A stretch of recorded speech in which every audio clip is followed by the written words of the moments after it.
जब वह पेशाब कर रहा था उसने एक बहुत अजीब चीज देखी। उसने देखा कि थोड़ी दूरी पर कुछ चमक रहा था। वह उत्सुकता से वहां गया और उसके ऊपर की रेत हटाई। तब उसे लगा कि यह शायद सोना हो सकता है। उसने दूर खड़े अपने दोस्त की ओर देखा। मन में कुछ संकोच हुआ, लेकिन फिर भी उसने अपने दोस्त को बुला लिया कि आकर देखें। दोस्त ने आकर उस पत्थर को गौर से देखा और लाइटर निकालकर जलाना शुरू किया। कुछ देर जलाने के बाद पत्थर में पिघलने के संकेत दिखे, लेकिन रंग नहीं बदला। उन्होंने अनुमान लगाया कि यह अनमोल सोने का टुकड़ा है। अचानक आई इस खुशी ने उन्हें बहुत खुश कर दिया और उन्होंने तुरंत फावड़ा निकालकर खुदाई शुरू कर दी। हालांकि 4 मीटर चौड़ा गड्ढा खोदने के बावजूद वे सोने को बाहर नहीं निकाल सके। 2 ताकतवर आदमी मिलकर भी फावड़े को मजबूती से जमीन में ढसा नहीं सके।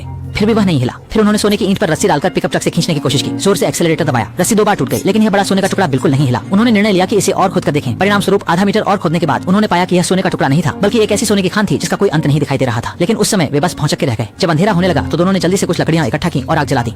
एक अलाव जलाकर जैसा ही उन्होंने सोचा कि वे एक सोने के पहाड़ की रखवाली कर रहे हैं, वे खुशी से चिल्लाने लगे। लेकिन अब समस्या आई कि इस छोटे से सोने के पहाड़ को कैसे निकाले। उनके दोस्त ने सुझाव दिया कि किसी को शहर जाकर एक खुदाई मशीन लानी चाहिए और दूसरा व्यक्ति यहाँ रुककर इन सोने की रखवाली करे। उसका अनुभव ज्यादा था, इसलिए वह रुकने के लिए अधिक उपयुक्त था। लेकिन ऐसे भारी धन के सामने विश्वास सबसे बड़ी समस्या बन गया। मैक ने ठंडे स्वर में एक वाक्य कहा, आखिरकार सोना तो उसने ही खोजा था, वह सोने की चौकीदारी करेगा। अच्छा, दोस्त ने यह देख झुकना ही पड़ा और मैक को देखने के लिए छोड़ दिया। अगले दिन सुबह जल्दी उन्होंने पानी और खाना बांट लिया। दोस्त ने एक बहाना भी बनाया कि कार का इंजन ठंडा करने के लिए पानी चाहिए, इसलिए पानी का अधिकतर हिस्सा ले गया और मैक को एक उपग्रह फोन दिया, कहकर के इस दौरान संपर्क बनाए रखना है। बहुत अमीर हो जाएंगे।